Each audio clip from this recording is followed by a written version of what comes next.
Hello Malaysia, hello world. Apa khabar?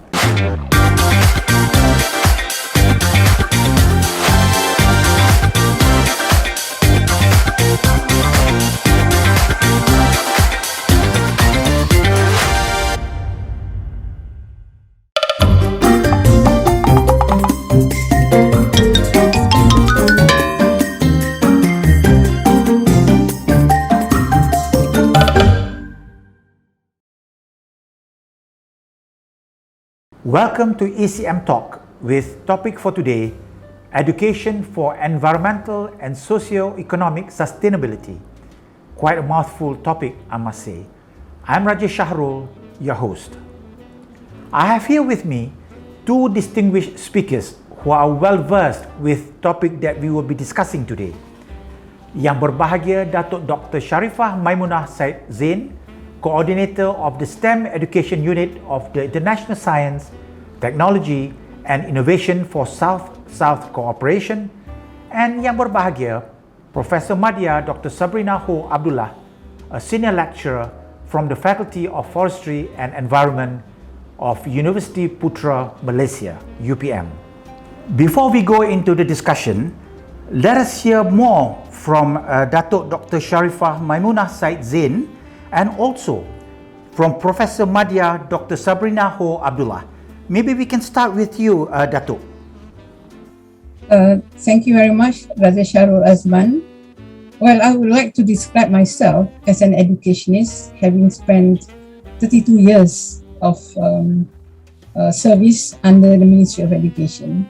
When I retired, I was sent to Paris to work as in the Malaysian office, delegation office, representative of Malaysia to UNESCO.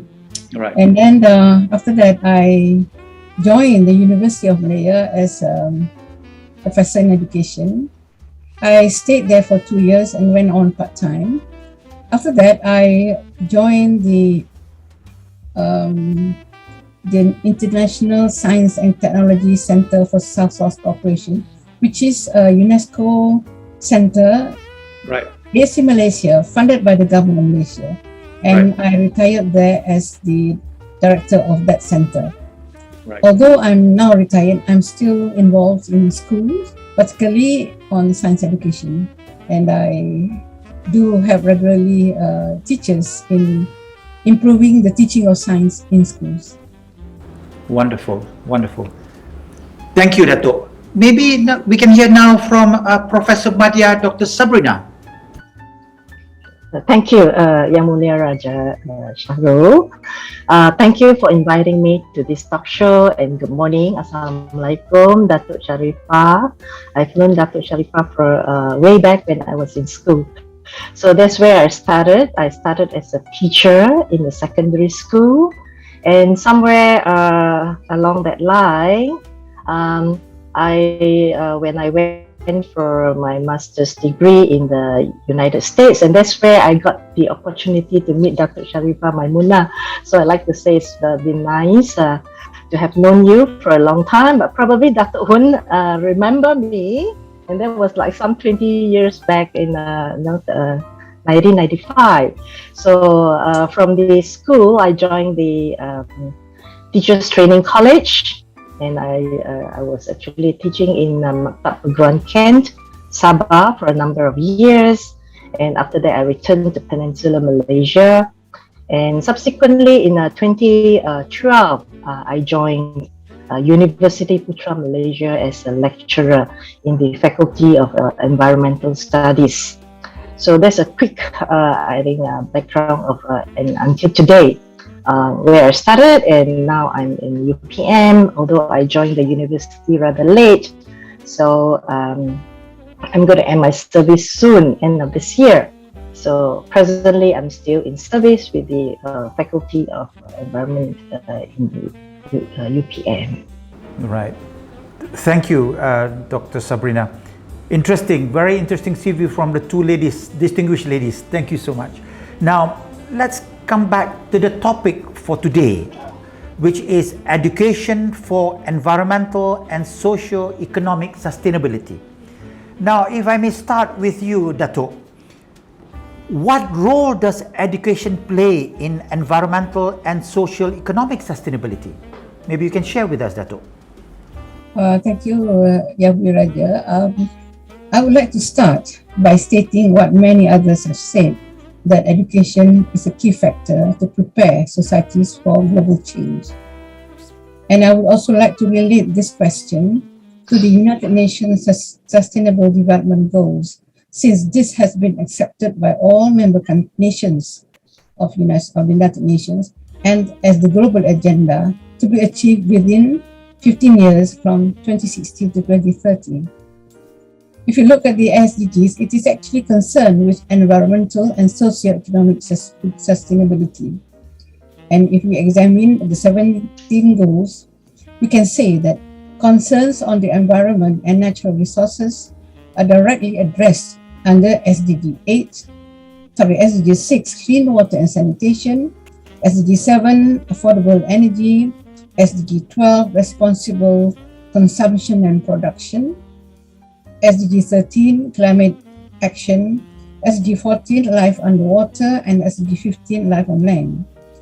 While economic growth is directly related to SDG 8, decent work and economic growth, SDG 9, industry, innovation and infrastructure, SDG 17,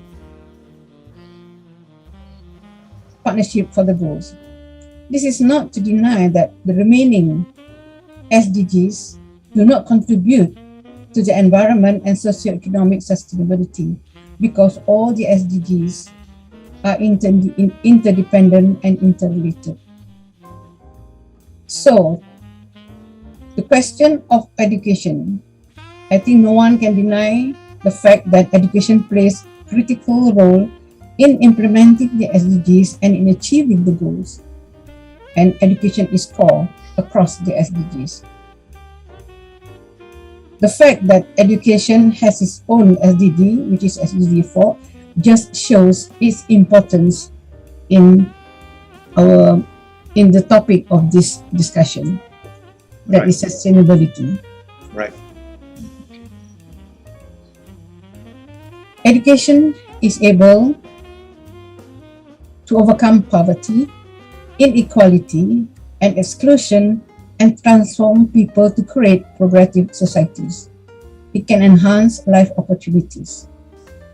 Better educated people will have greater opportunities to better jobs and economic stability, and better incomes and better well-being. Right. And prosperity is related to income. Right. So for the environment, education can equip people with the knowledge, skills, and attitudes related to life, work, and act responsibility so as to contribute to achieving environmental sustainability. It can raise awareness and clear understanding of related issues and can prepare people with the skills, knowledge that will enable them to take appropriate action. One example is in climate change.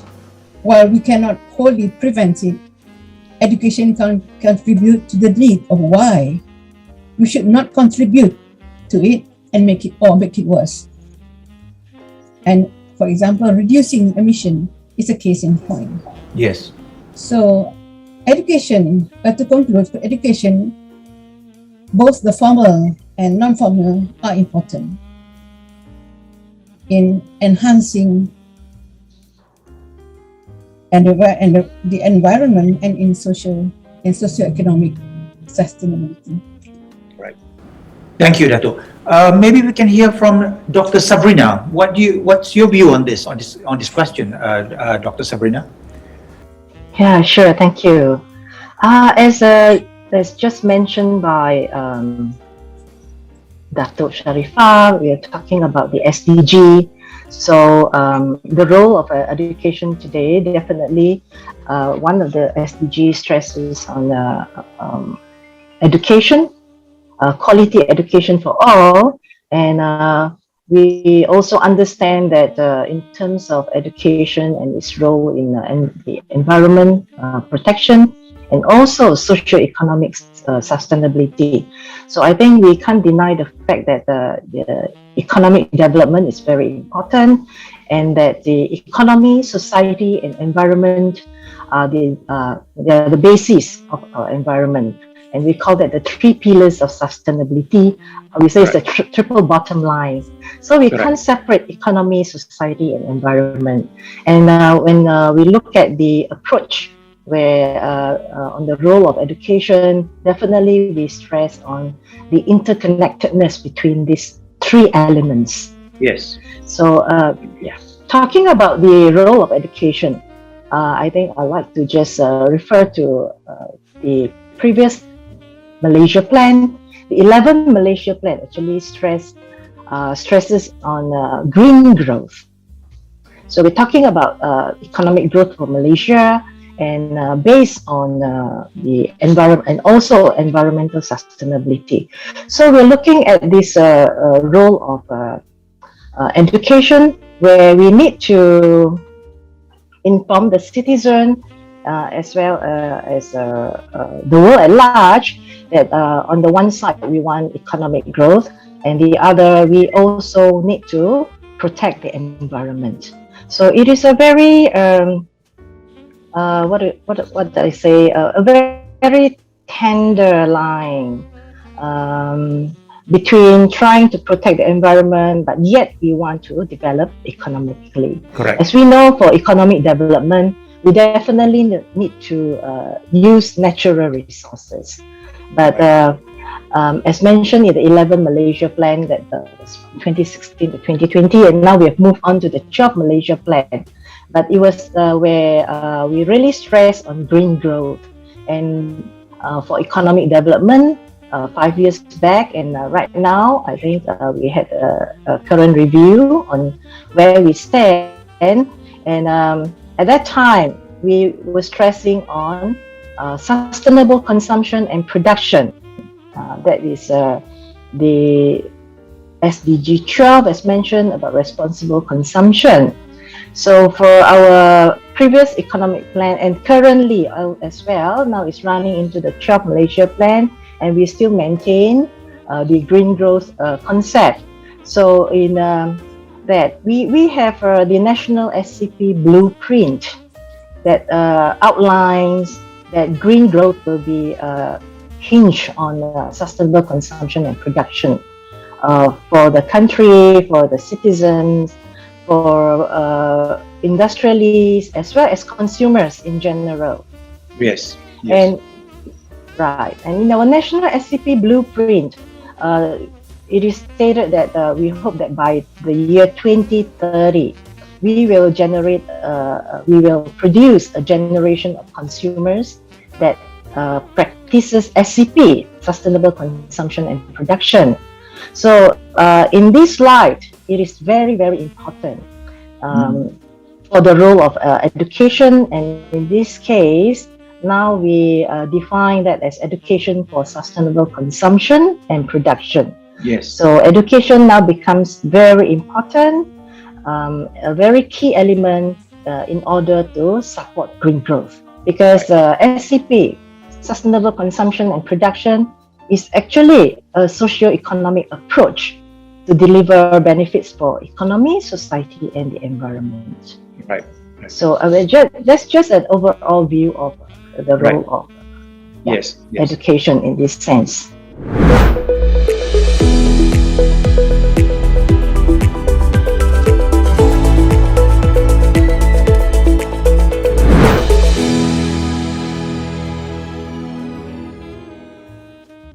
All right. Okay. Thank you, Dr. Sabrina. Now, if I may come back to Datuk Dr. Sharifah. Now, when you talk about environment together with socio-economic sustainability, now where do we stand as far as Malaysia is concerned, Datuk? The acceptance of environmental development in the country. Where are we now? As far as initiatives looking after the environment, there are initiatives organized by various ministries.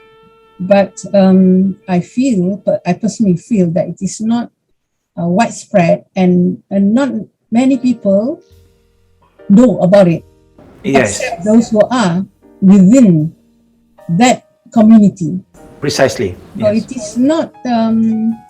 is not really widespread about this need, about the issue of sustainability. Yes. So, and many of us, I think many of what I can see is that we only find the solution when the problem arises. For Right. example, you know, Yes. there is a disaster and there is landslide, soil erosion. Oh, this happens. We must find something. How can we solve this? Rather than an overall strategy that covers every aspect of sustainability. Correct. Because sustainability covers all aspects of our life, and not just recycle, reuse. You know, that's only one aspect. Yes. It is the understanding of the need of a sustainable development, Yes. and how can we prevent further degradation of the environment. So I guess although I think the EPU, with the nucleus for sustainable development, it does what it has to do, but I think various ministries, I'm not certain to what extent the various ministries are responding to the challenges brought forward under the UN SDGs. Right. Right. That's a personal view. Yes. We don't discuss about very much in the media either. Right. It's only certain groups, NGOs, certain interest groups, rather than a whole intersectoral components. Now you have Correct. seminars. At that point, yeah, maybe. After Yes. that, what happens? We don't know. Yes, it's true. Dr. Sabrina. I think our standing in terms of environmental education globally and internationally, we are advancing, and like Malaysia is a party to many conferences. We are COP in the United Nations, and when we started with environmental education in Malaysia, we had the Langkawi Declaration that talk about the sustainable environment and the role of education. So, and we progress in the global arena. So, judging by today, we have a very open platform for discussion. So, so I think we are just not too far way back in following, the international trend. Except that for Malaysia, we have our own culture and we have our own unique way of delivering education. So we practice environmental education. We deliver environmental education and we practice sustainability based on our local needs. Right. So Yeah. And Okay. of course we are also a party to IPCC, the International Panel on Climate Change. So we have our members there.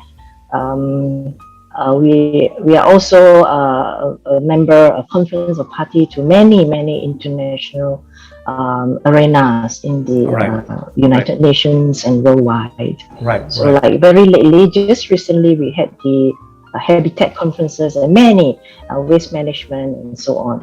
And I think our country, the government, nationally, we try to uphold sustainability, and we try to play our role. For example, even at the government, in terms of governance, we actually set up a solid waste corporation to try and tackle our solid waste. So so far, that seems to be the iconic body, and we are catching up with the rest. And of course, our policy has changed. We have developed policies in the 11 Malaysia plan. We have the government green procurement. We have SPAN, and we have the the national electricity policy in trying to encourage alternative energy, the use of solar panels, and so on. So in terms of that, we are kind of almost at par with many other countries. And internationally, we are doing well, maybe catching up. Catching up, yes, yes. I think, thank you, Dr. Sabrina. I think what Dr. Sharifah indicated earlier, the whole understanding and setup is there, but perhaps what is required is to create more publicity and to make it more visible in terms of our presence in this sustainability on the environment and that will affect the socio-economics. I think that's what it is, Dr. Sabrina. Would you agree with this? Yeah. Yes. Absolutely. Yeah. Thank you. Okay, Dr. Sabrina, why do you think environmental education is important to us?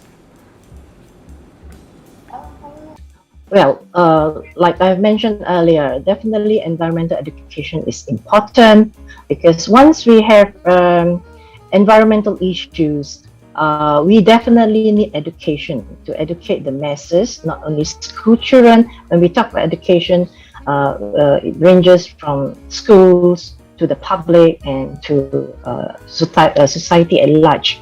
So, so whenever we have an issue, a problem, or any policies, we have to convey this and make our people understand. Citizens need to understand government policies and what we are trying to do to have a better environment.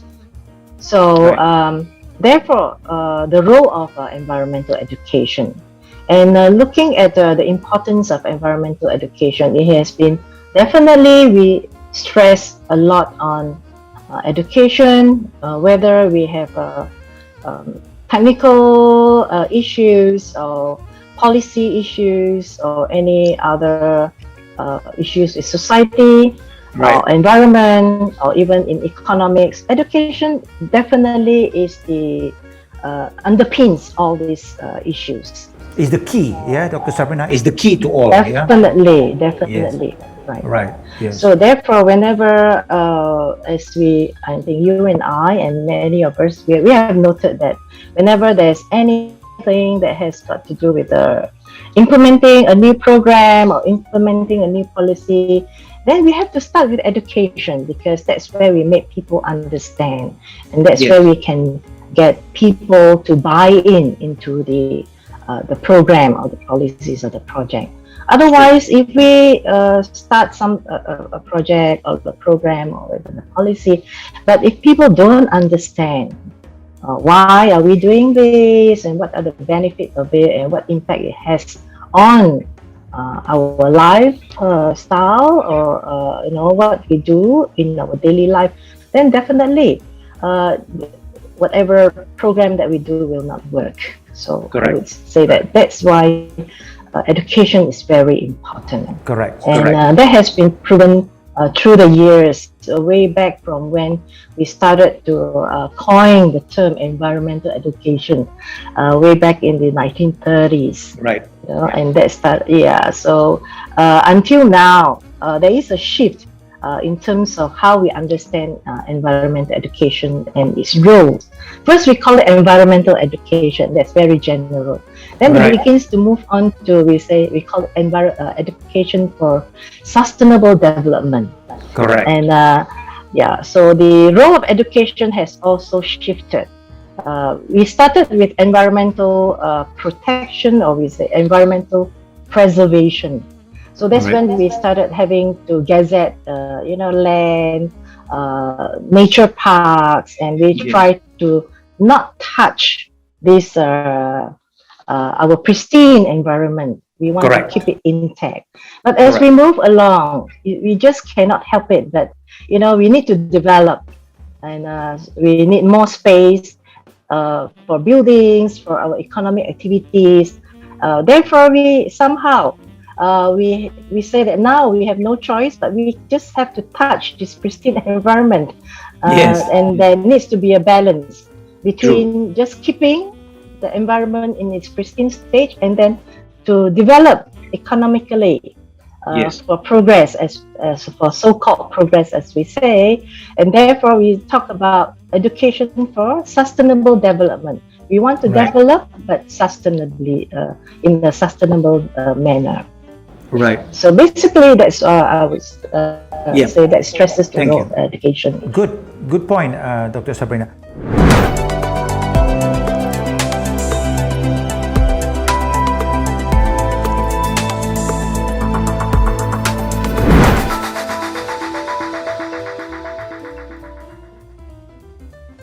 Dr. Sharifah, how do you educate students in sustainability? I mean, everybody wants to talk about it. Everybody wants to go into it. You know, it's a fancy word. You have socioeconomic, you have environmental issues, you know. But how do you think we can educate our students to go in to talk about this sustainability, Dr. Sharifah? First is actually to make it a school culture where everybody practices it. I know some schools are already doing the eco schools and then on the 3 R's. So that is a lesson on sustainability. Another one is actually probably to review case studies. You know, you have all this disaster that happened to us, that, like, for example, recently the mud flow in Gunung Jerai, and then we can look at it and then study what it causes and how can we prevent it. Obviously, what happened was not due to nature, but also it's something to do with the clearing of trees in the upstream. Another one is actually for for things that are a bit more abstract to understand. For example, like why the sea level is rising. Is it because the melting of the snow, or is it because the seawater gets heated and it expands? So things like that. I think you can have simulations, because the important thing about the link about sustainability is to understand.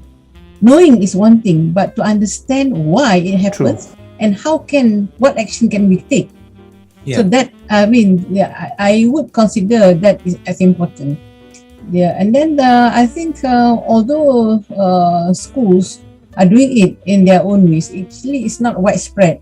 For example, not all schools are involved in this eco school project, and not all schools do all the 3 R's. The important thing is to have everybody be involved. So of course, one way is to put it in the curriculum, not just across the curriculum, but perhaps you give like 40 minutes a week on sustainability and environmental education. And I think because we need to start young, and the young people, they are the future generation, and they must be taught that whatever action they take now will affect their future. So they have to look after the environment, so that when they grow up, they can have their life will be better than if they were not to take any action on the environment. So I think there are no ways. Is what I believe in breaking the school culture. Everybody does it, not just certain sections of the school. I know some school they plant padi. They have a plot there, but it's only only a small section of the population of the school population is involved. Whereas it is something that is really, it's something to do with sustainable, something to do with food. All these things contribute to the achievement of the SDG goals. So I believe that we can do it, and the best thing to change behavior is to start with the young. Ini susah sikit. When you are young, so it becomes a culture. It becomes a culture about renewable energy, about all this saving, about this waste generation. You have to start young, and the school is the best place to start it. Correct. All right. Thank you, Dr. Sharifah and Dr. Sabrina. Various economic, social, and environmental issues persist, especially in Asian economies.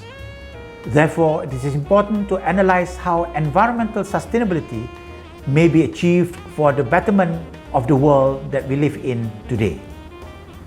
Thank you once again, Dato' and Professor, for taking your time from your busy schedule to be with us in this program. ECMians, Please don't forget to like, share and subscribe to Edu Channel Malaysia. Until we meet again in our next ECM Talk, take care and stay safe everyone. Jumpa lagi.